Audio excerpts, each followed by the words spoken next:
सभी का जैन योग के 21st सेशन के अंदर स्वागत है। हम आचार्य भगवंत हरिभद्र सुरीश्वर जी महाराज साहब वीरची योग विंशिका ग्रंथ का स्वाध्याय कर रहे हैं और कुछ ही दिन में ये ग्रंथ का स्वाध्याय हम संपूर्ण करेंगे और उसके बाद जैन योग के संबंधी दूसरे ग्रंथ का स्वाध्याय शुरू होगा। तो जीतू भाई, आप सबको हमारी ओर से प्रणाम और हम आज के सेशन की शुरुआत करते हैं। नमस्कार। समदृष्टि आचार्य हरिभद्र सूरी विरचित योग विंशिका लघु ग्रंथ पिछले कई सप्ताहों से हम योग विंशिका ग्रंथ का स्वाध्याय कर रहे हैं। आचार्य हरिभद्र सूरी ने केवल 20 प्राकृत भाषा में रची हुई गाथाओं के द्वारा जैन योग का सूत्रात्मक शैली में कथन किया है।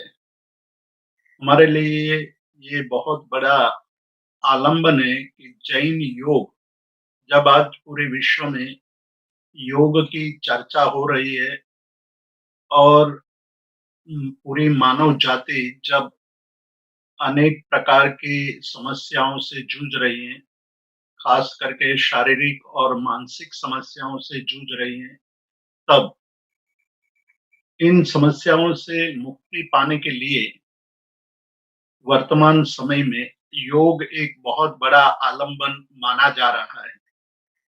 भारतीय परंपरा में प्रत्येक दर्शनों ने योग का आश्रय लिया है। साधना के लिए योग आवश्यक है।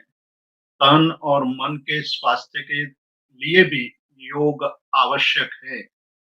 सबसे बड़ी बात यह है कि क्या हम तन और मन से भी परे, जो एक केवल अनुभूति का विषय है, ऐसा तत्व, आत्म तत्व, उसकी अनुभूति और उसके स्वास्थ्य के लिए कौन सा मार्ग अपनाना चाहिए, ये हमारे प्राचीन मनीषियों के मन में बहुत बड़ा चिंतन का विषय रहा है।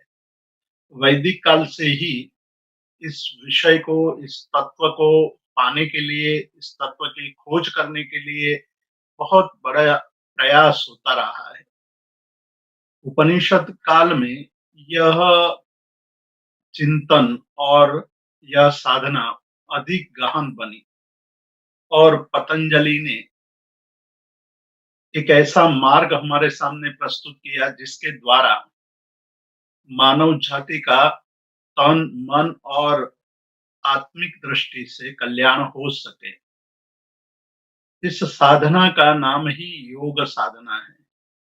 इस योग साधना के विषय में जैन धर्म में क्या बताया गया है, जैन धर्म की योग साधना कैसी है, वो जानने के लिए यह योग विंशिका नामक छोटा सा ग्रंथ हमें बहुत ही मदद रूप हो सकता है। हमने करीब 17 गाथा का स्वाध्याय संपूर्ण किया है। आज हम 18वीं गाथा का स्वाध्याय, जो पिछले सप्ताह हमने प्रारंभ किया था, वहां से आगे चलेंगे। आचार्य हरिभद्र सूरी ने योग के लक्षण की चर्चा करते हुए यह कहा कि मोक्षेण योजनात् योगः, जिन क्रियाओं के द्वारा हमारा मतलब स्वयं का, आत्मा का मोक्ष के साथ संयोग हो सकता है, वो सारी क्रियाएं योग स्वरूप है। इसका विस्तार यदि हम करते हैं तो योग का विस्तार बहुत बड़ा हो सकता है। केवल यम, नियम, आसन, प्राणायाम, प्रत्याहार, धारणा और ध्यान तक सीमित न रहते हुए उससे भी अधिक आगे यह जैन योग का विस्तार हमें देखने को मिलता है। खास करके आचार्य हरिभद्र सूरी स्वयं यह कहते हैं कि यह कोई भी क्रिया यदि समझ पूर्वक, जागृति पूर्वक, जैना पूर्वक होती है, तो वो सारी क्रियाएं, मतलब खाने की क्रिया भी, सोने की क्रिया भी, चलने की क्रिया, बोलने की क्रिया, सारी क्रियाएं योग स्वरूप बन सकती है। ये सुविधा केवल जैन धर्म ने दी है कि आपकी कोई भी क्रिया चाहे वो खाने की या अन्य कोई भी क्रिया योग स्वरूप बन सकती है। आवश्यकता केवल जागृति की है। यदि हम जग कर सारी क्रिया करते हैं, सभान अवस्था में, जिसको अ, जैन धर्म में जैना कहा है, जैना पूर्वक हमारी जो क्रियाएं होती है, वो सारी क्रियाएं योग के दायरे में आ जाती हैं। तथापि इतना कहने से कई प्रकार के भ्रम उत्पन्न होने की संभावना बनती है। भ्रम इस प्रकार का कि भाई मैंने तो भोजन किया, अर्थात भोजन नहीं, योग कर लिया। मैंने बोला तो मैंने योग कर लिया। इस प्रकार के योग का एक विकृत स्वरूप भी हमारे सामने आ सकता है। इसका समाधान करने के लिए आचार्य हरिभद्र सूरि ने पंचांग योग की हमें योग विंशिका में बात कही है। पंचांग योग के बारे में हमने काफी विस्तार से देखा है। स्थान यानी आसन, कोई एक आसन पर हमें सुखपूर्वक लंबे समय तक बैठ करके जो साधना हमें करनी है, वो साधना करने के लिए या आसन आवश्यक है। आसन का केवल आसन न कह करके स्थान का यहाँ विधान किया है। स्थान का विधान करके यह बात बतलाई कि आपको स्थान और स्थान में जो अनुकूल मुद्रा में बैठना, लंबे समय तक बैठना, वो स्थान है। दूसरा अंग बताया गया है, वो है ऊर्ण। ऊर्ण अर्थात वर्ण, वर्ण यानी शब्द, शब्द से सूत्र।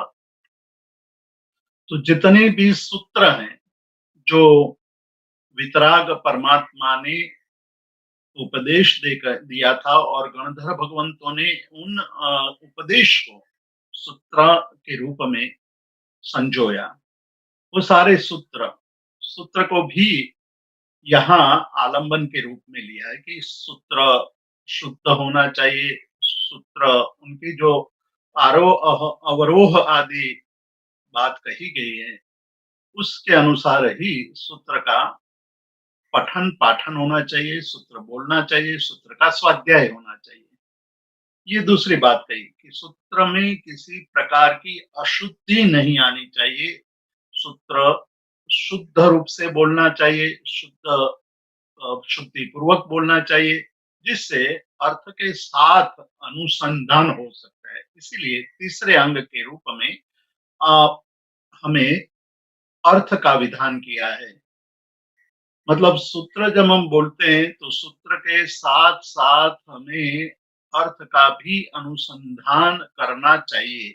यानी जब हम कोई एक सूत्र बोलते हैं, मान लो नवकार मंत्र का पहला पद बोलते हैं नमो अरिहंतानम, तो नमो यानी नमस्कार करता हूँ या नमस्कार हो, इससे भाव मन में तुरंत आना चाहिए।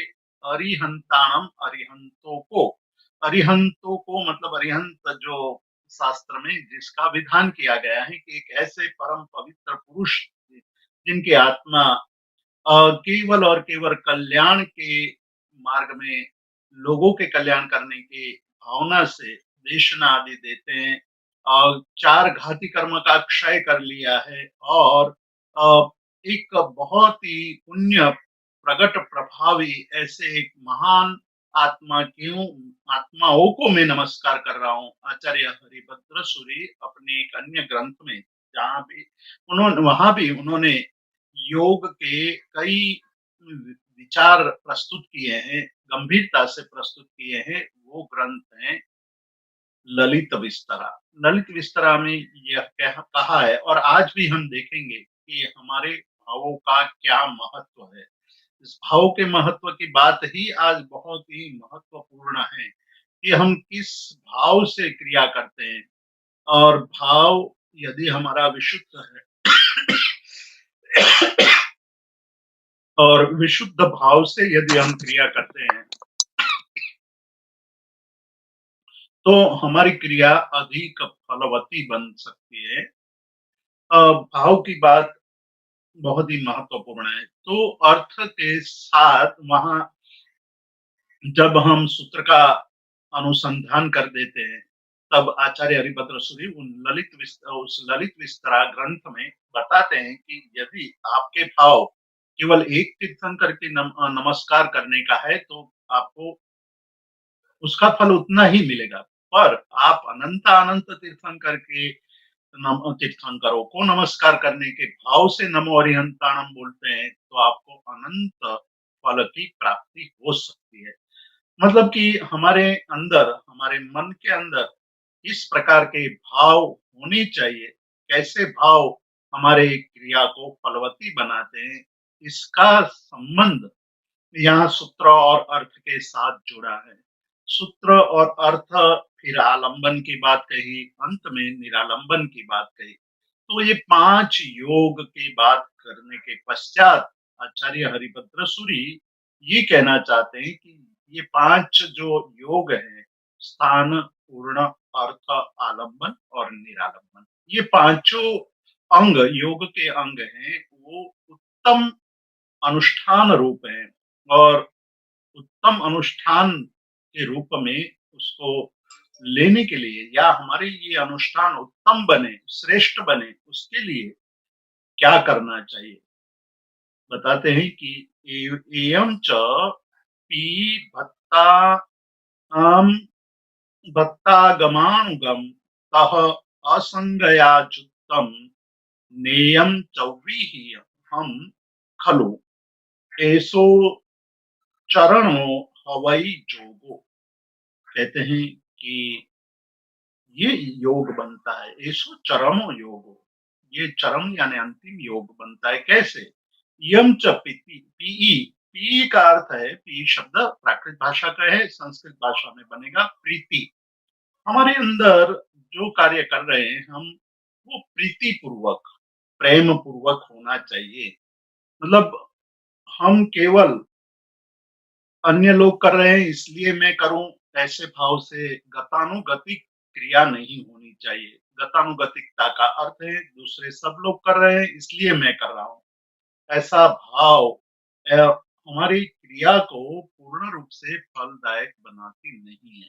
तो वो भाव को बदलना है। भाव को बदलने के लिए प्रारंभिक आ, आवश्यकता प्रीति की मानी गई है। प्रीति ही हमारे अंदर हमारी क्रिया को फलवती बनाने में सबसे बड़ी महत्व की अ, क्रिया बन सकती है। तो यहाँ प्रीति अनुष्ठान है, वो उत्तम होना चाहिए।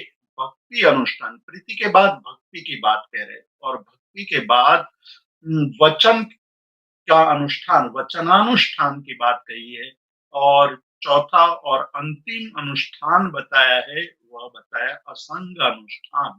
तो प्रीति, भक्ति, वचन और असंग, ये 4 अनुष्ठान उत्तम अनुष्ठान बनाना है और उसके द्वारा हमारा स्थान आदि जो पंचांग योग है वो भी उत्तम बनता है। उसके द्वारा हम जो इच्छित हमारा लक्ष्य है, सबसे पहला लक्ष्य है कि हमारा मन निर्विकार बने, हमारा मन स्वस्थ बने, हमारे मन के अंदर पवित्र विचारों की धारा बहे और उसके द्वारा हम परमात्मा के सन्मुख रह करके हमारी आत्मा का साक्षात्कार कर सके, हमारी आत्मा का अनुभव कर सके।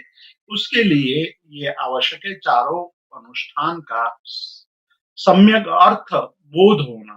जब तक इन चारों अनुष्ठानों का बोध सम्यक रूप से नहीं होगा तो प्रीति का अर्थ प्रेम है, प्रेम का अर्थ है कि क्या केवल परमात्मा के सामने या हर रोज परमात्मा की प्रतिमा या फोटो के सामने दर्शन कर लेने से प्रीति हो गई है, ऐसा माना जा सकता है या नहीं? ये एक बड़ा प्रश्न है कि हमारी प्रीति क्या है, प्रीति किसे कहते हैं, वो हमें जानना चाहिए। तो यहाँ कहते हैं कि यत्र आदरः परमः, प्रीति किसको कहते हैं? कि प्रीति कहते हैं कि जिसके अंदर, हमारे अंदर परम आदर होना चाहिए। कोई भी क्रिया के प्रति जब परम आदर, श्रेष्ठ कोटि का आदर, श्रेष्ठ कोटि का आदर वो प्रीति का प्रथम लक्षण है। आदर यानी सम्मान, या आदर यानी बहुमान। जो भी हमारे आराध्य देव हैं या जो भी हमारे परमात्मा है उसके प्रति हमारा परम आदर, परम श्रेष्ठ उच्च कोटि का जिसके समान और कोई नहीं है, वह परम है। हमारे अंदर जो परमात्मा के प्रति प्रीति है, उस प्रीति का हमें विश्लेषण करना चाहिए। क्या मुझे परमात्मा के प्रति परम आदर है या नहीं है? परम आदर का मतलब यहाँ और भी अधिक रूप से बताते हैं कि अन्य कार्यों को छोड़ करके जो कार्य करने का मन होता है, वही प्रीति है। मतलब पहला बताया कि परम आदर, वो परम आदर का दूसरा लक्षण या प्रीति का दूसरा लक्षण बताया गया कि अन्य जितने भी कार्य है, उस कार्य को छोड़ करके जो कार्य करने का मन होता है, वही प्रीति का लक्षण है। हमने कई बार देखा है संसार के प्रवृत्ति में, जिसमें हमें रस होता है, जिसके अंदर हमें लाभ का भाव दिखाई देता है, तो वो हम अन्य कार्य को छोड़ करके वो कार्य करते हैं। और जब उस कार्य में लगते हैं, तो अन्य कार्य अपने आप छूट जाते हैं। वही प्रीति का लक्षण है, शेष कार्य त्याग, अन्य कार्यों का त्याग करना। हम दिन भर में हमारे कार्यों का विश्लेषण करें कि हम कितने कार्य करते हैं, कौन-कौन से कार्य करते हैं, कार्य किस प्रकार का है, वो कार्य करने जैसा था या नहीं। हमें जिसके प्रति प्रीति है, उसके लिए हमने कितना समय निकाला है और हमने उसके लिए अन्य कार्य का त्याग करके हमारे भाव, हमारी क्रिया वहाँ होती है या नहीं होती है, ये बात हमें अपने मन में विश्लेषण करके करनी है। मान लो कि हम एक परमात्मा की पूजा की बात करते हैं, तो अन्य कार्यों को छोड़ करके या मतलब आपके पास समय है, तो उस समय के दरमियान आप कौन-सा कार्य करने की इच्छा रखते हैं? स्वाध्याय करने की इच्छा रखते हैं या मूवी देखने की इच्छा रखते हैं? आप शॉपिंग करने की इच्छा रखते हैं या गार्डन में घूमने की इच्छा रखते हैं या किसी को मिलने की इच्छा रखते हैं। इस प्रकार का हमारा कार्यों का विश्लेषण होना चाहिए। अधिकतर हमें जब भी समय मिलता है तो हमारे मन के अंदर जिसके प्रति प्रीति है, उसी कार्य को हम करते हैं और अन्य कार्य छोड़ देते हैं। आचार्य हरिभद्र सूरी यहाँ बताते हैं कि जब तक आपका अनुष्ठान अन्य कार्यों को छोड़कर उस कार्य में लगने का भाव पैदा नहीं होगा, तब तक ये अनुष्ठान उत्तम अनुष्ठान नहीं बन सकता है। उत्तम अनुष्ठान बनाने के लिए ये आवश्यक है कि हम जो कार्य करना चाहते हैं, वो शेष उसके सिवाय जितने भी कार्य है, उसका त्याग। अर्थात हम हर रोज जब भक्ति करते हैं तो अन्य सारे काम छूट जाने चाहिए। हमारे जो पूजा का विधान बताया है, उस पूजा के विधान में इस बात को अंदर समाविष्ट कर दिया है। उन्होंने पहली बात ये कही कि जब हम मंदिर में प्रवेश करते हैं, तो प्रवेश करते समय हम 3 बार निस्सिहि, निस्सिहि, निस्सिहि बोलते हैं। निस्सिहि का मतलब है त्याग करता हूँ। त्याग करने का मतलब है कि मैं जब यहाँ परमात्मा के मंदिर में प्रवेश कर रहा हूँ, तब संसार के अन्य सभी शेष बाकी बचे हुए इसके अलावा जितने भी कार्य हैं, वो सारे कार्यों का मैं त्याग कर रहा हूँ। मतलब अब मैं और कोई कार्य नहीं करूँगा और किसी कार्य में मेरा मन लगेगा नहीं। केवल और केवल परमात्मा के संबंधित जितने कार्य हैं, मतलब प्रक्षाल करना, धूप करना, दीप करना, स्वाध्याय मतलब स्तुति बोलना, स्तवन करना, चैत्य वंदन करना आदि-आदि। मतलब अग्र पूजा, अंग पूजा, भाव पूजा के अलावा अब मैं कोई कार्य नहीं करूँगा। ये मन में भाव आना चाहिए, तब हमारी प्रीति प्रीति बनी मानी जाएगी। अन्यथा हम केवल एक द्रव्य से, भाव से नहीं, द्रव्य से क्रिया कर रहे हैं और अणुओ ओगो दब्बम, ये आगम का वचन है। ये आगम के इस वचन का अर्थ होता है कि आप जो क्रिया कर रहे हैं वो अनुपयोग मतलब उसमें उपयोग नहीं है, उसमें भाव नहीं जुड़े हैं, तो वो क्रिया द्रव्यात्मक क्रिया है, मतलब बाह्य रूप से क्रिया कर रहे हैं, लेकिन आंतरिक रूप से उसका कोई लाभ नहीं मिलेगा। आंतरिक रूप से लाभ पाने के लिए हमें द्रव्य क्रिया में से निकल करके भाव क्रिया तक पहुँचना है। तो निस्सी ही जब हम बोलते हैं तो उसका बड़ा सांकेतिक अर्थ है कि मैं अब बाकी रहे सारे कार्यों को, संसार के सभी कार्यों को छोड़ करके केवल और केवल परमात्मा के संबंधित जो कार्य है उसी में संलग्न रहूंगा, उसके अलावा और किसी में मैं मेरे मन को भी नहीं जाने दूंगा। तो ये बात हमारी जब बनती है तब परमात्मा के साथ हमारा संबंध जुड़ता है। संबंध जुड़ना मतलब हम परमात्मा के साथ एक ऐसा नाता जोड़ते हैं जो नाता बहुत ही महत्वपूर्ण है। हमारे सांसारिक जितने भी नाते हैं, उसका भी यहाँ चिंतन करना चाहिए। हम जितने संबंध बनाते हैं संसार में, मित्रों के साथ, सगे और संबंधियों के साथ, स्वजनों और परिजनों के साथ जो संबंध बनाते हैं, उस संबंध की विवक्षा करनी चाहिए कि हमारे संबंध कैसे हैं। अधिकतर हमारे संबंध बनते हैं और बिगड़ते हैं। मतलब आदि भी है, अंत भी है। मतलब संसार के सभी संबंध आदि और अंत वाले हैं। जिसकी आदि होती है तो संयोग होता है तो अच्छा लगता है, हमें आनंद होता है। लेकिन जब वो संबंध टूटता है, जब संबंध में दीरार पड़ती है, दरारें आने लगती है, तो दरार आने से फिर दुखी होते हैं या वियोग हो जाता है, संबंध संपूर्ण रूप से टूटता है, तभी दुखी होते हैं। तो वो अधिकतर हमारे संबंध, सांसारिक संबंध तो ऐसे ही है जिसकी आदि भी है, अंत है। तो इस संबंध को सादी शांत संबंध कहा है कि जिसकी आदि है और जिसका अंत भी है। ऐसे संबंध से हमें दुख होता है, क्षणिक सुख होता है किंतु दुख अधिक होता है। दूसरा एक संबंध है अनादि अनंत, जिसकी आदि भी नहीं है और जिसका अंत भी नहीं होने वाला है, ऐसा संबंध। ऐसे संबंध संसार में किसी एक व्यक्ति के लिए संभवित नहीं है। जिसके आदि भी ना हो और अंत ना हो, मतलब अनंत काल तक जिसका संबंध जुड़ा रहे, ऐसा संबंध संसार में किसी एक व्यक्ति के साथ जो बनता नहीं है, इसलिए इस संबंध की चर्चा नहीं करेंगे। तीसरे प्रकार का एक संबंध है जिसकी आदि नहीं है लेकिन अंत है।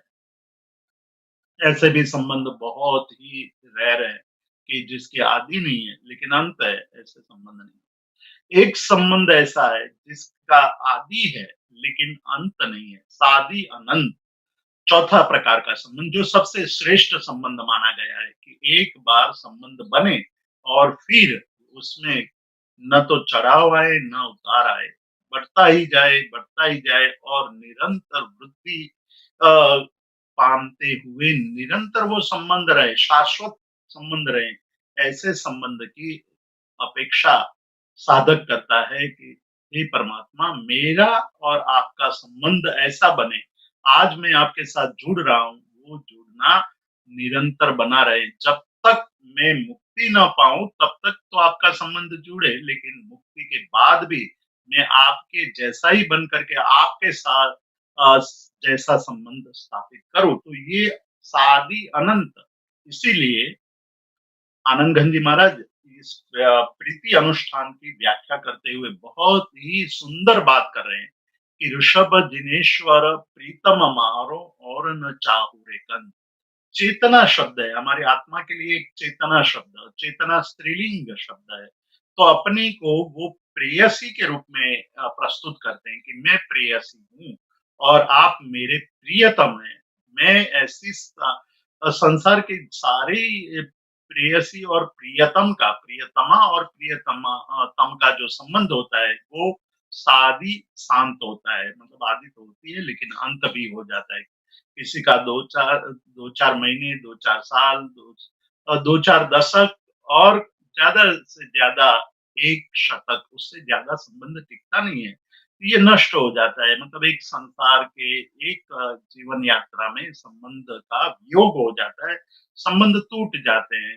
ऐसे संबंध की मैं कांक्षा नहीं करता हूँ। मैं एक ऐसे संबंध की अपेक्षा रखता हूँ जो सादी अनंत हो। इसीलिए कहता है कि मेरी चेतना मैं आपकी प्रियतमा हूँ और आप मेरे प्रियतम हैं।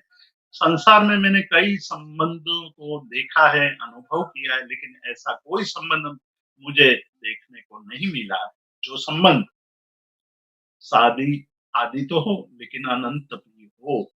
केवल आपके साथ जुड़ा हुआ संबंध शादी अनंत है और मैं इस शादी अनंत संबंध की अपेक्षा करता हूँ। इसीलिए कहते हैं कि ऋषभ दिनेश्वर प्रीतम मारो और न चाहू रे कंत, रीजो साहिब संग न परिहरे सादी मांगे शादी अनंत। मतलब भांगे मतलब प्रकार। आपके साथ जो संबंध जुड़ता है वो संबंध ऐसा है कि धीरे धीरे धीरे मेरे में जो कमियां हैं, मेरे में जो विकार है, मेरे में जो दोष है, राग और दोष रूपी जो मल है, उस मल को शुद्ध करता है, विशुद्ध करता है, मेरे मन को निर्विकार बनाता है, मेरी आत्मा को विशुद्ध बनाता है और धीरे धीरे ये संबंध घनिष्ठ बनते हुए आपके जैसा ही बन जाता है, मैं भी आपके जैसा बन जाता हूँ। तो वो संबंध फिर समाप्त होने वाला नहीं है, कभी भी समाप्त नहीं होने वाला है। तो आदि है लेकिन साथ ही साथ अनंत है। तो ऐसे संबंध के लिए जो बात आगे चल कर के बहुत सारी बातें आनंदगंज जी बताते हैं, लेकिन अभी उसका अवसर नहीं है। यहाँ केवल एक ही बात हमें देखना है कि हमारे अनुष्ठान में प्रीति, भक्ति, वचन और असंग का कैसा स्वरूप होना चाहिए। प्रीति है ऐसा हम कहते हैं, लेकिन वो प्रीति केवल हम परमात्मा का स्तवन कर ले, अच्छे राग में गा ले, अच्छे भजन हम गा लें और हम कह लें कि हमें परमात्मा के प्रति बहुत भक्ति है और दूसरे लोग भी ये कह सकते हैं कि बड़ी भक्ति है, बहुत सुंदर गाते हैं ये या गाती है, लेकिन उससे भक्ति का आंतरिक जो भाव है वो ध्वनित नहीं होता है। गाना एक बात है और अंदर से प्रीति होना एक दूसरी बात है। अंदर से प्रीति पाने के लिए ये है कि हमारा एक सबसे पहला, मैं फिर से दोहरा रहा हूँ, जो प्रीति अनुष्ठान के लिए जो 3 कैटेगरीज़ हैं, उसके 3 आवश्यक तत्व है, उस आवश्यक तत्व की बात को मैं दोहरा रहा हूँ। उसमें सबसे पहले आचार्य हरिभद्र सूरी कहते हैं कि आपका प्रयत्न विशेष होना चाहिए। प्रयत्न बहुत ही मतलब विशेष रूप से प्रयत्न जब आप अम, परमात्मा के प्रति प्रीति धारण करते हैं तो बार-बार आपका मन परमात्मा की तरफ दौड़ना चाहिए।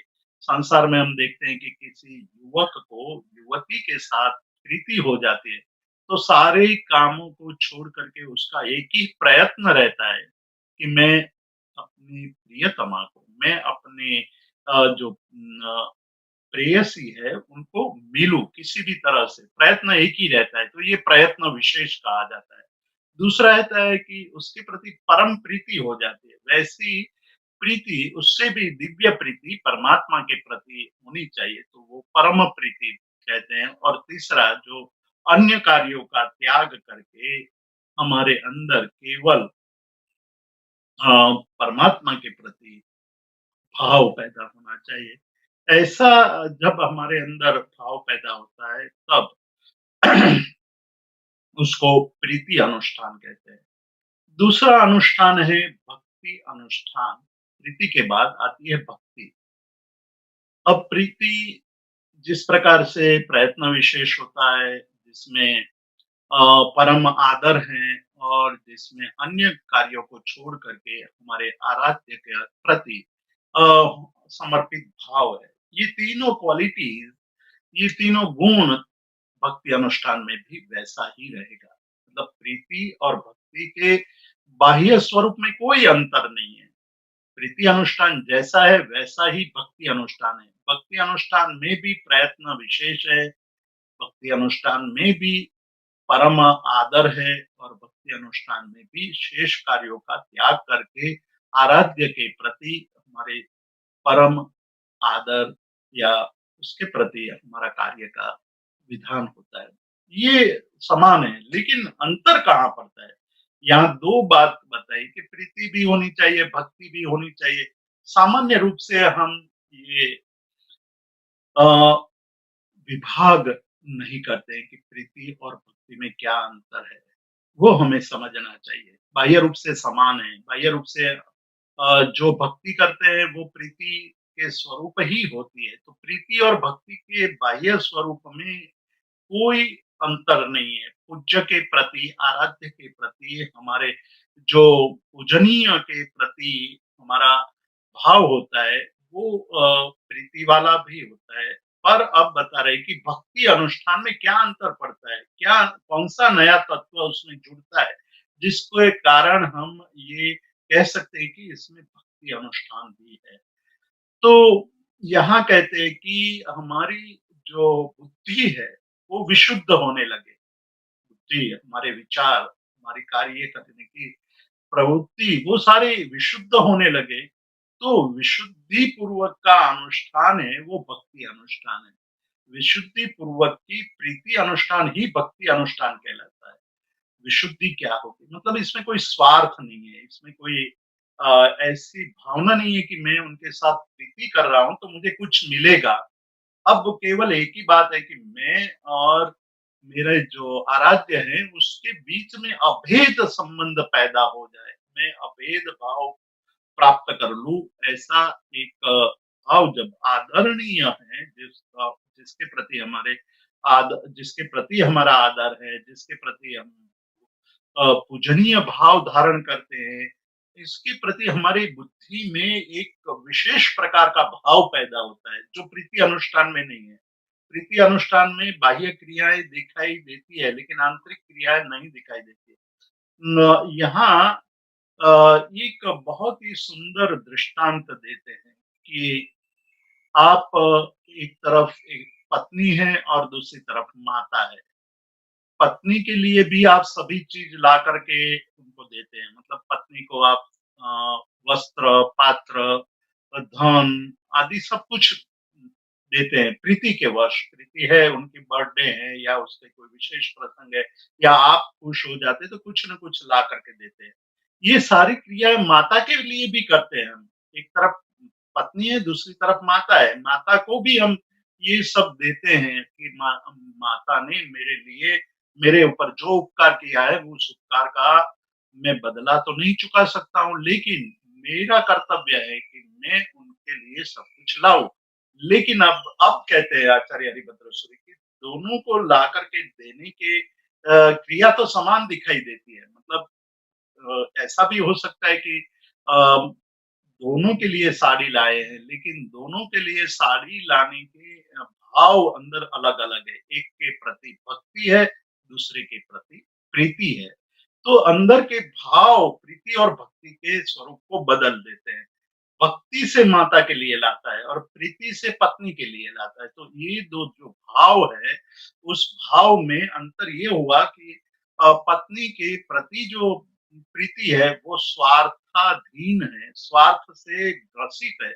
माता के प्रति जो भक्ति प्रीति है, वो निस्वार्थ है। उनके मन को शांति, उनकी खुशी को देख कर के खुशी होती है। इस प्रकार से विशुद्ध हमारी जो क्रिया होती है, वो विशुद्ध क्रिया होने लगती है, तो वो भक्ति का स्वरूप धारण कर लेती है। तो भक्त जो होता है, भगवान के प्रति जब समर्पित हो जाता है, तो कोई चीज़ माँगता नहीं है। वो ये नहीं कहता है कि भगवान मुझे अमुक लाख रुपया दे दो या अमुक अरबों-खरबों रुपया दे दो या मुझे संपत्ति मिले या सत्ता मिले या प्रतिष्ठा मिले, ऐसी कोई आकांक्षा लेकर के भक्त परमात्मा के पास नहीं जाता है। केवल परमात्मा के प्रति संपूर्ण समर्पित भाव, विशिष्ट प्रीति के अनुष्ठान के अंदर जब विशुद्धता आ जाती है, भक्ति ऐसी भक्ति का स्वरूप वो धारण कर लेती है, तो विशेष अंदर से प्रीति का भाव बढ़ता जाता है और वही भक्ति का भाव है। तो प्रीति अनुष्ठान की जो पराकाष्ठा है, वो भक्ति अनुष्ठान बनता है। तो ये भक्ति अनुष्ठान का ये जो अर्थ दिया है, बहुत ही महत्वपूर्ण है और ये ऐसी प्रीति में से भक्ति में प्रवेश कैसे हो सकता है? हम प्रीति को गहन बना करके भक्ति के स्वरूप को कैसे पा सकते हैं, उसके लिए यहाँ आचार्य हरिभद्र सूरी एक बात कहते हैं कि आपके अंदर एक भाव पैदा होना चाहिए, और वो भाव पैदा करता है उपदेश। जब आप अधिक से अधिक उपदेश सुनते हैं और आपके अंदर जब अ, धर्म गुरु या गुरुओं के बातों को सुनते रहते हैं, तो वही प्रीति भक्ति में परिवर्तित होती है। तो ये जो बात कही है वो अ, अच्छा, अपने आनंद घन जी महाराज इस प्रीति अनुष्ठान को जब भक्ति के स्वरूप में देखते हैं, तब आगे चलते हुए कहते हैं कि धर्म जिनेश्वर गाँव रंगसु भंगम परशो हो प्रीत जिनेश्वर बीजो मन मंदिर आणु नहीं ये हम कुलर ही तरे। मतलब कहते हैं कि मेरे मन के अंदर अब मैं दूसरी को स्थान नहीं दे पाऊंगा, अब केवल आप ही आप हैं। ये प्रीति की पराकाष्ठा जो भक्ति का स्वरूप धारण कर लेती है, तब ये बात आ जाती है कि बस मेरे मन के अंदर आपके अलावा और किसी चीज का विचार नहीं रहेगा। मतलब आपके ही विचार, आपके ही हमारे अंदर भाव बने रहेंगे। तो ये बात जब नारद भक्ति सूत्र, बहुत अच्छे भक्ति के सूत्र बनाए नारद ने, उस भक्ति के सूत्र में ये बताया, उन्होंने भी भक्ति का जब विधान किया, भक्ति की व्याख्या की, तो अलग अलग लोगों ने अलग अलग रूप से भक्ति की व्याख्या की है। उन भक्ति की व्याख्याओं का भी विश्लेषण किया है नारद मुनि ने। तो नारद मुनि ने कहा कि भाई वो सारी व्याख्या मुझे पसंद नहीं है, मेरे लिए तो भक्ति वह है यस्तु परम सातु परम प्रेम रूपा अमृत स्वरूपा च, कि भक्ति वह है जो परम प्रेम स्वरूप है। मतलब परम प्रेम, प्रेम की पराकाष्ठा, प्रेम की पराकाष्ठा में जो पहुंचता है, उसको अपने प्रेम का जो प्रिय पात्र है उसके सिवाय उसके मन में कोई और विचार आता ही नहीं है। तो ऐसे विचार वाली जो स्थिति आती है वो परम प्रेम स्वरूप है और अमृत स्वरूप है। कहते हैं कि वो अमृत स्वरूप है। वही बात जो आनंद गंज जी कहते हैं कि भांगी सादी अनंत, मतलब जब वो प्रारंभ तो हो जाती है, फिर कभी भी नष्ट नहीं होती है। जैसे हम मीरा के जीवन में देखते हैं या नरसिंह मेहता के जीवन में देखते हैं, प्रीति की शुरुआत हुई लेकिन अंत नहीं हुआ। दिन ब दिन वो गाढ़ होती गई, प्रगाढ़ होती गई, और पूरे जीवन में उसी के प्रति समर्पित भाव। नारद मुनि जो कहते हैं कि जब प्रीति प्रगट परम बनने लगती है तो क्या परिवर्तन आता है, तो कहते हैं कि फिर भक्त के मन में तदेव आलोकयति, बस उन्हीं का दर्शन करने का मन होता है कि बस मैं किसी तरह दर्शन, उन्हीं का दर्शन करूं।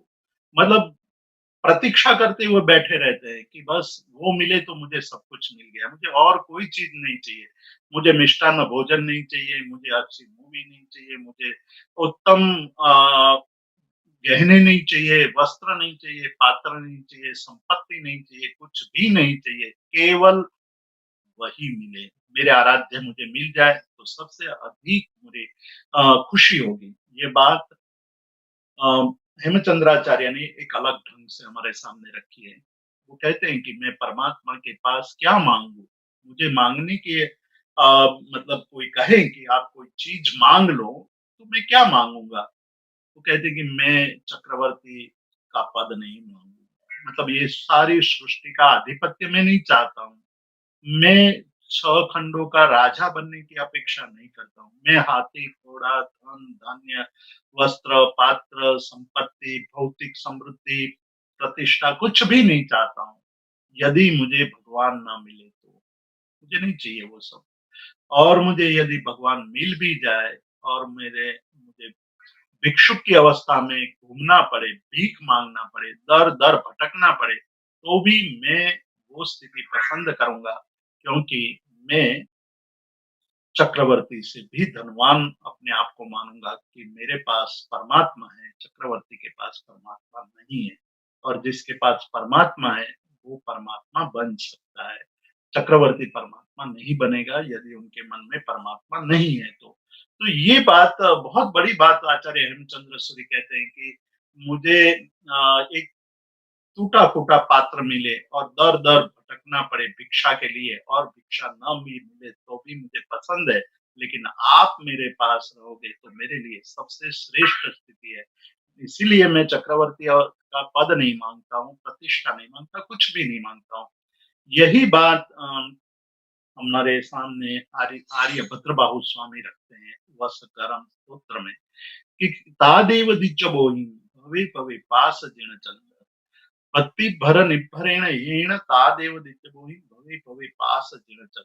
मैं परमात्मा के पास भक्ति से पूर्ण भरा हुआ हृदय से एक ही चीज मांगता हूँ कि भव भव प्रति भव जब तक मेरी मुक्ति नहीं होती है तब तक मुझे आपके चरणों की सेवा मिले, आपका शासन मिले, आपका धर्म मिले, जिससे मुझे सत्य असत्य का बोध हो सके, ध्येय उपादेय का बोध हो सके, जीवों के प्रति में मैत्री भाव धारण कर सकूं, सभी के प्रति में क्षमा का भाव धारण कर सकूं। ये भाव केवल हमें प्रभु के शासन में ही देखने को मिलता है। तो ये प्रीति अनुष्ठान को भक्ति अनुष्ठान में परिवर्तित करना है और भक्ति में इतनी उत्तम बातें कही है, इतनी श्रेष्ठ बातें कही है कि भक्त जब भक्ति में लीन हो जाता है तो उसके भाव परिवर्तित हो जाते हैं। बाह्य क्रिया तो प्रीति और भक्ति में कोई अंतर नहीं है, लेकिन आंतरिक भाव में विशुद्धि बढ़ गई है, भाव में एकदम शुद्धता आ गई है, इसीलिए उसको भक्ति अनुष्ठान कहते हैं। तो आज हमारे पास समय की कमी है, टाइम हो चुका है, हम भक्ति अनुष्ठान को यहाँ उसका स्वाध्याय करके रुकते हैं।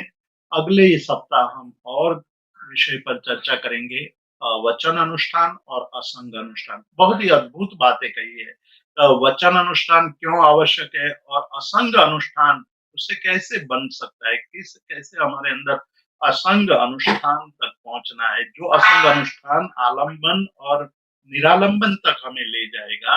तो आलंबन और निरालंबन तक पहुंचने के लिए ये अनुष्ठान इस प्रकार से उपयोगी है, उसका भी अनुसंधान अभी करना है, वो भी हम आगे करेंगे। और अभी मैं नील भाई को माइक सौंपता हूँ, आगे का कार्यक्रम का संचालन नील भाई करेंगे।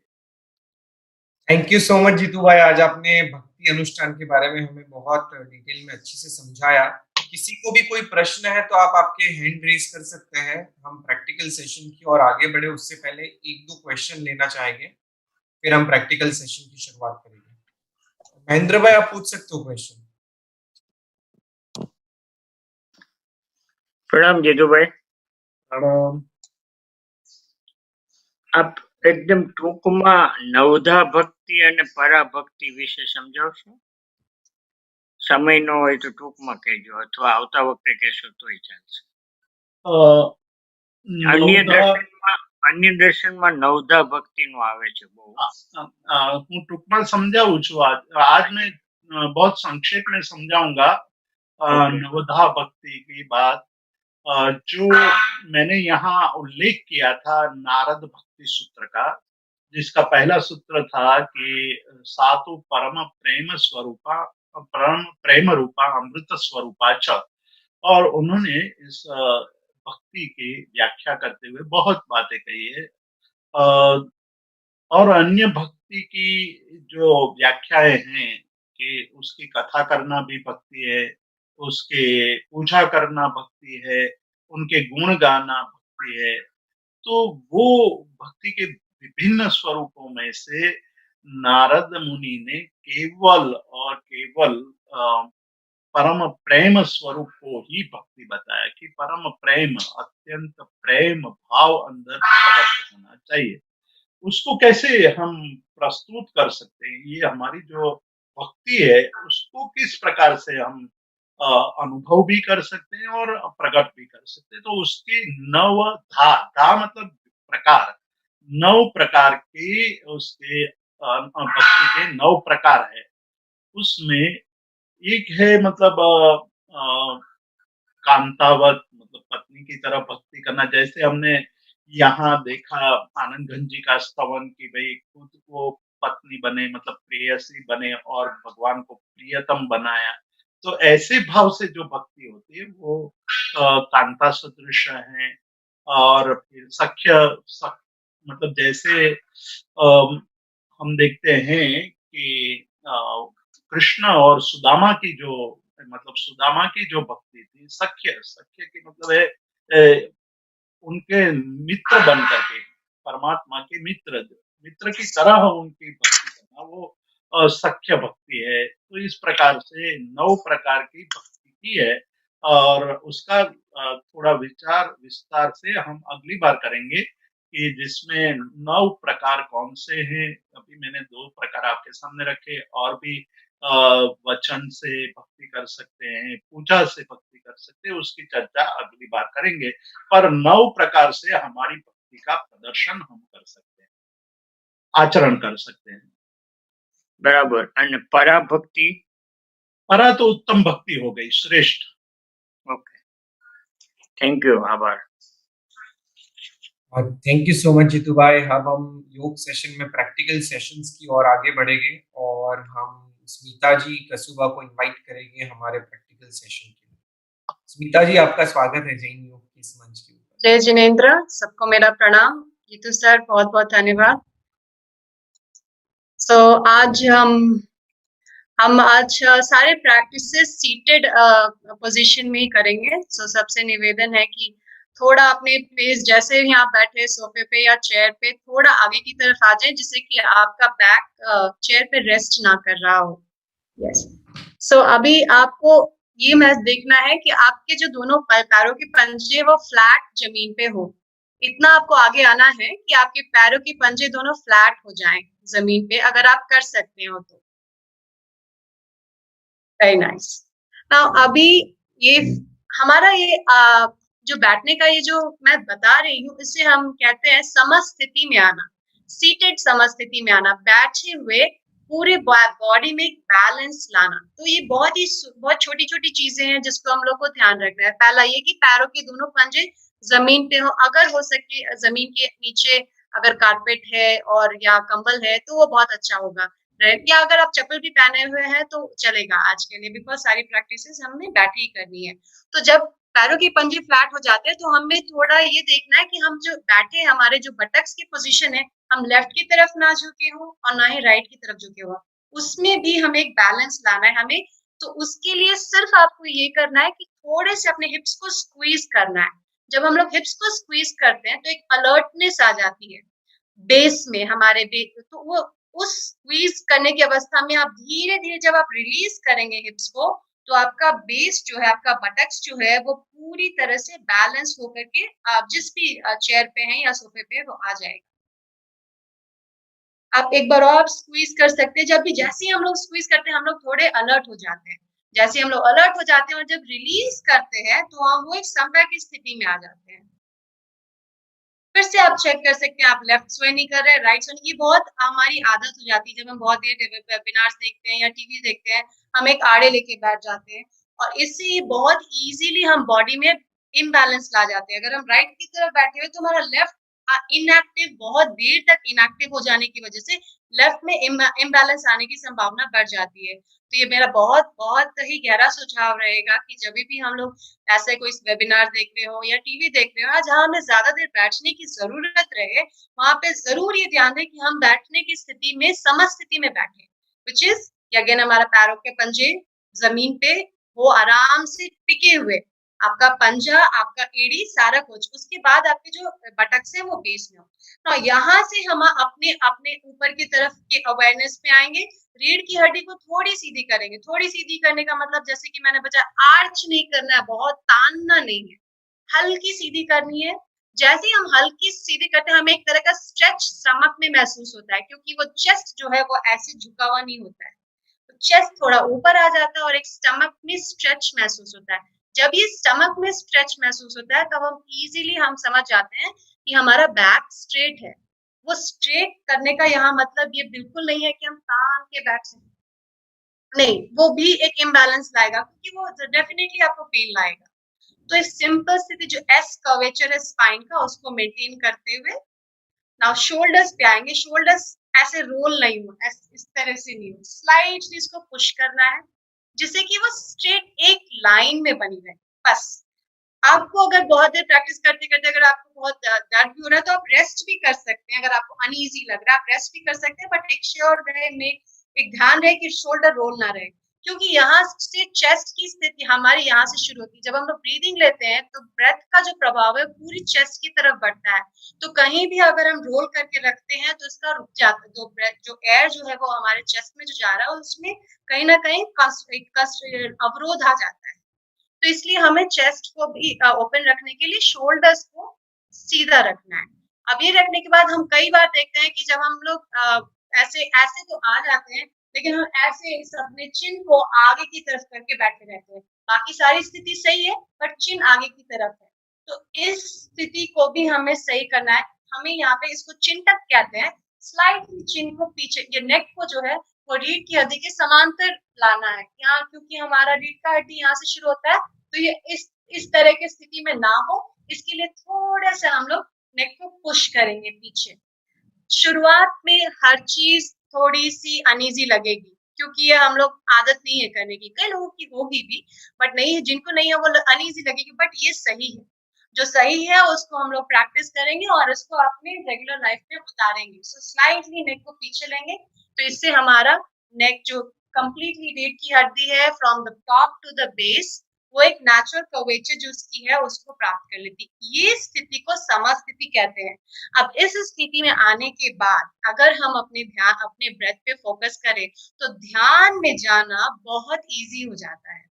तो ये और यही हमारा आलम ने सबसे पहले हमने स्थान का ले लिया, अपना ये कर लिया, उसके बाद हम कनेक्ट कर सकते हैं इजीली अपने ब्रेथ से। तो अगर हो सके जितनी देर इसी स्थिति में बैठे रहें, और जैसे कि मैं हमेशा से बताती आई हूँ कि हमारा ब्रेथ अवेयरनेस इमीडिएटली अगर लाना है तो जस्ट अपने जोर से ब्लो करें और अपने ब्रेथ को जैसे एक्सेल करते हैं तुरंत फील कर सकते हैं अपने इंडेक्स फिंगर पे। तो आप अपने इंडेक्स फिंगर को अपने नोस्ट्रल्स के छेद के नीचे लाएं और एक बार एक्सेल करें। जैसे आप लॉन्ग एक्सेल करते हैं आपका स्टमक भी एक्टिवेट हो जाता है। सो एक सिंपल इनहेल करें और एक लॉन्ग एक्सेल करें।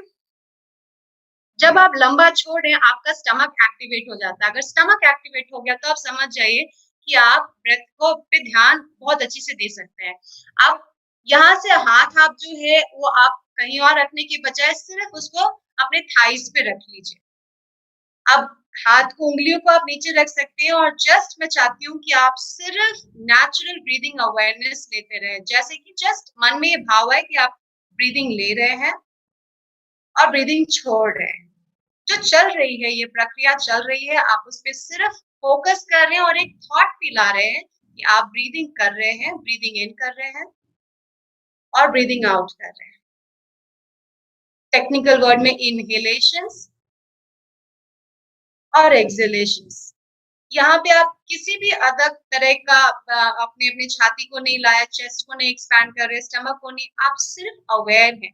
फर्स्ट स्टेप पे हमें सिर्फ अवेयरनेस लानी है कि हम ब्रीदिंग इन कर रहे हैं एंड ब्रीदिंग आउट। मेरे साथ 3 बार और करेंगे। Breathing in, breathing out, breathing in, breathing out,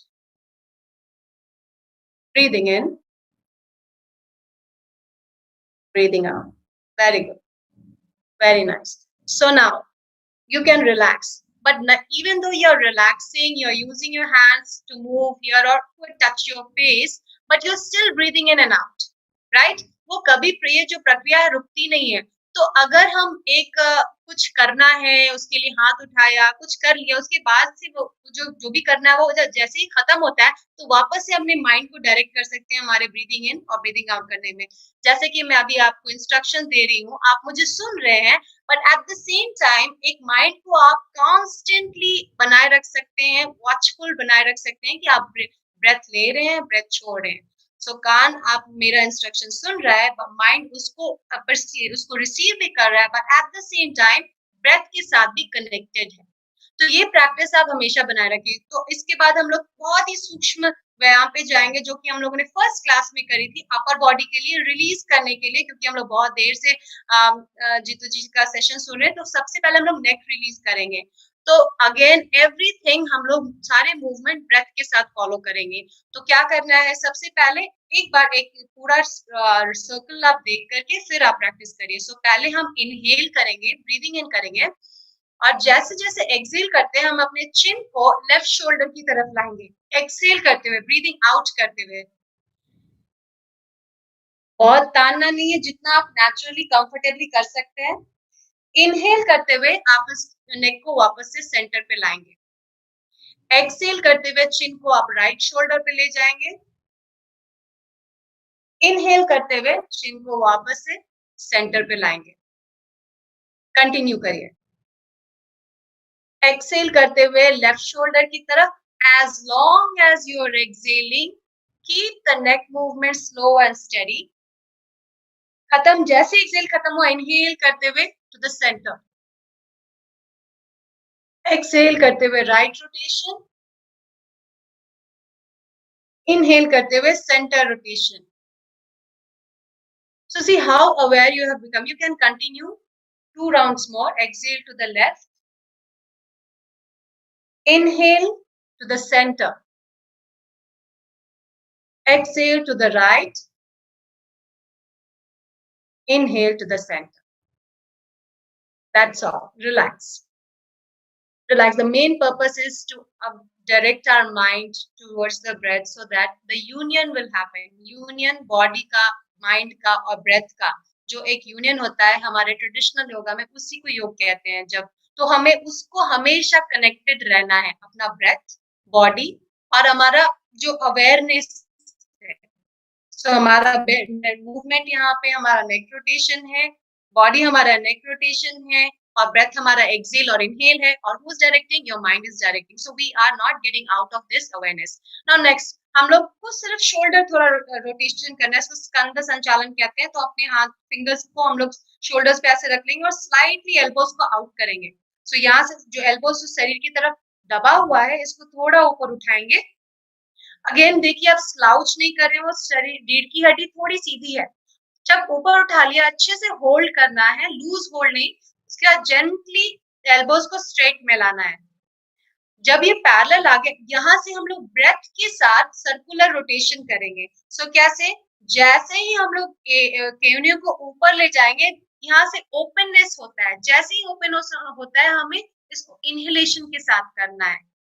so again मैं एक बार फिर से दिखा रही हूँ। हम लोगों ने यहाँ से शुरू करा, ये क्लोज ग्रिप है। यहाँ से हम लोग जैसे जैसे ओपन हो रहे हैं हम लोग इनहेल करेंगे। सो ब्रीदिंग इन करते हुए हम लोग इनहेल करेंगे। यहाँ से हम लोग वापस से क्लोज करने वाले हैं, तो हम लोग ब्रीदिंग आउट करते हुए वापस से एल्बोस को वैसे ही सामने की स्थिति में ले आएंगे। अगेन ब्रीदिंग इन करते हुए जितना भी आपका ब्रेथ है उसी तरह का मूवमेंट होना चाहिए। एक्सहेल करते हुए वापस से क्लोज कर लेंगे। सो ये अवेयरनेस बरकरार रखनी चाहिए। इनहेल करते हुए ऊपर जितना आप ओपन कर सकते हैं और एक्सहेल करते हुए दोनों श्वास का प्रयोग। Inhalation half open, exhalation completely close. One more time. Inhale, open and exhale, close. Now यहाँ से हम इसको चेंज करेंगे। मूवमेंट चेंज होगी बट ब्रेथ अगेन सेम रहेगा। जस्ट वॉच, यहाँ से अगर मैं नीचे से केवनियों को अगर साइड में ले आऊं तो अगेन ये ओपनिंग मूवमेंट है। तो यहाँ से नीचे से जब हम पीछे की तरफ से जब केवनी के ऊपर लाएंगे तो ये इनहेल करेंगे और ऊपर से ले जाते हुए सामने की तरफ लाते हुए एक्सहेल करेंगे। नीचे से लाते हुए पीछे करते हुए केवनियों को इनहेल एंड जैसे जैसे हम फ्रंट में आएंगे exhale. 3 times more. Inhale as your chest is opening and elbows going back. Exhale as the elbows are coming into front. Last one. Inhale, open your chest out, rotate your shoulders, and exhale, join and gently relax. See so much of awareness even in the rotations of shoulders. कितना awareness है? Neck rotation में exhale करते हुए turn, inhale करते हुए center. Rotation, shoulder rotation में inhale करते हुए open, exhale करते हुए close. Again inhale करते हुए open, exhale करते हुए, not like exercise ऐसे ऐसे कर रहे हैं, right?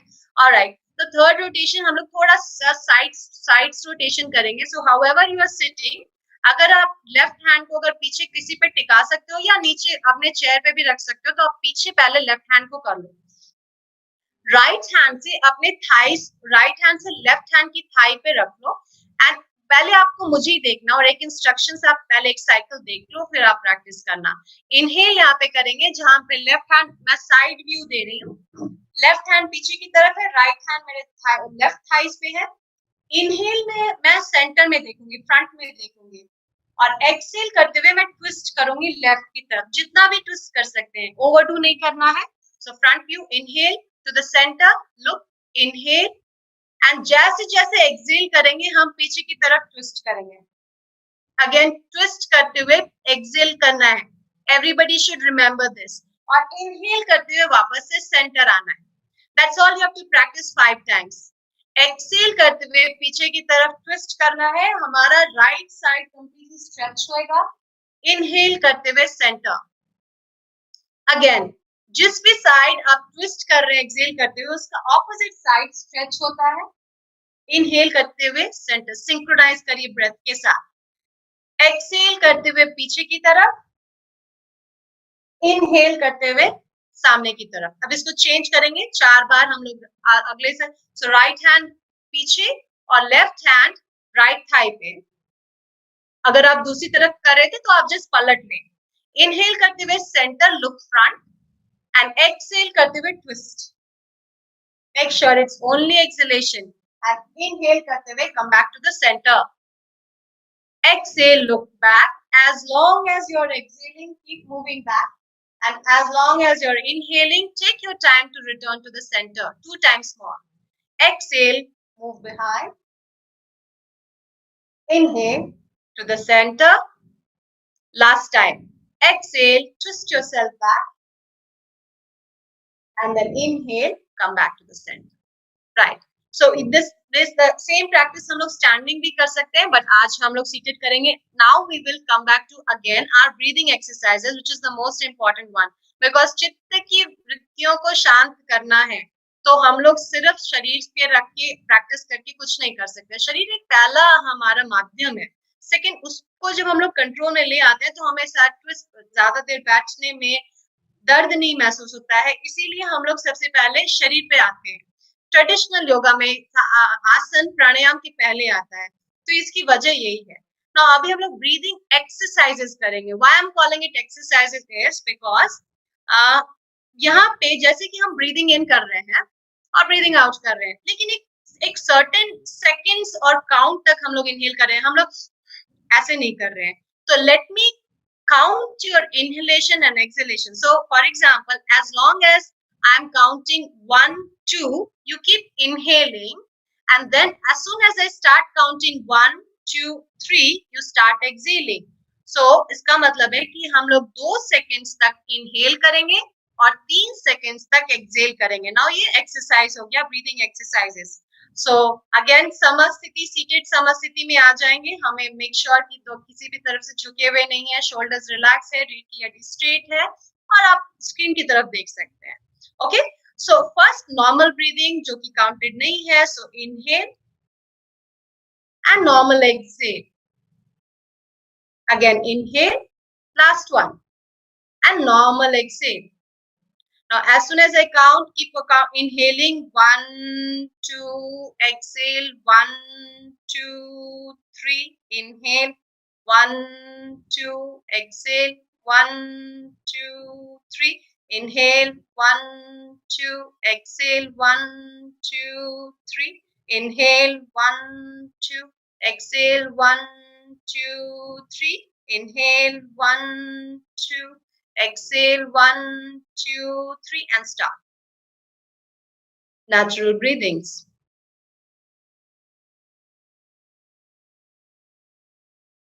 Now एक और challenge. मैं इस inhalation को 1, 2, 3 और थोड़ा एक pause डालूंगी, pause, and then exhalation को 1, 2, 3, 4 and then immediately inhalation बोलूंगी. So again हम लोग ब्रीदिंग एक्सरसाइज करें, सो खींच रहे हैं, हम लोग ट्राई करेंगे. अगर हमारे से होता है तो हम लोग करेंगे, नहीं तो हम लोग स्टिक करेंगे 2 seconds inhalation and 3 seconds exhalation पे. So start again. 2 natural breathings, 2 times. Inhale and exhale. Inhale and exhale. Going to start for 3 counts inhalations. Inhale, 1, 2, 3, pause. Exhale, 1, 2, 3, 4. Inhale, 1, 2, 3, pause. Exhale, 1, 2, 3, 4. Inhale, 1, 2, 3, pause. Exhale, 1, 2, 3, 4. 2 times more. 2, 3, pause. Exhale, 1, 2, 3, 4. Last time. 1, 2, 3, pause. 1, 2, 3, 4. Relax. Natural breathings. So what we did today is we practice inhale. So breathing के 4 स्तंभ हैं. Inhalations, exhalations. So 2 और क्या है? Inhale, hold, exhale, hold. So हमारे आज के breathing practices में हमने इनहेल होल्ड की प्रैक्टिस करी. ऐसा कहा जाता है जब हमारे जो भी ब्रेथ है उसको अगर हम ज्यादा देर होल्ड करने लगे तो उस होल्ड की स्थिति में हमारा कनेक्शन किसी भी चीज के साथ बना है, अगर वो आपका ऑब्जेक्ट ऑफ फोकस हो या परमात्मा है या कोई विचार है, उस पे उस होल्ड की स्थिति में आप उस पे ज्यादा बहुत ज्यादा गहरा कनेक्ट बना के रख सकते हैं बिकॉज वहां पे कुछ नहीं रहता है.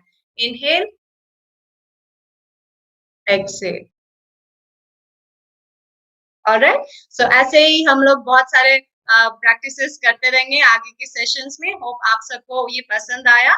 आप ये सारे हम वीडियो है जैसे ही सेशन खत्म होता है हम 1 या 2 दिन के अंदर अपलोड कर देते हैं. आप लोग चाहे उसको डाउनलोड कर लें और प्लीज उसकी प्रैक्टिसेस करें. जितनी ज्यादा आप लोग रेगुलर प्रैक्टिसेस करेंगे हमारा उसके नेक्स्ट लेवल में जाना और इजी हो जाएगा. सो इसी के साथ थैंक यू सो मच. नील जी, आपको मैं आमंत्रित करती हूँ. जय Jinendra. Thank you so much Smita ji for such a wonderful practical session. Definitely बहुत अच्छा सेशन था और डेफिनेटली हमें चित्त की समाधि तक पहुंचने के लिए हेल्पफुल होगा. तो इसी के साथ हम आज के सेशन को विराम देंगे और जगत के सभी जीवों का कल्याण हो. जगत के सभी जीव हमारे मित्र है, कोई भी मेरा वैरी नहीं. इस भावना के साथ प्रार्थना. अणु परमाणु शिव बनी जाओ, अखा विश्व मंगल थाओ, सर्वे जीवो मोक्षे जाओ. कामे मी सव्व जीवे सव्वे जीवा खमंतु में, मित्ति में सव्व भूवेषु वैरम भज्जन के नहीं. सर्वथा सौ सुखी थाओ, पाप न कोई आचरो, राग द्वेष थी मुक्त बनी में, समता सौ समाचरो.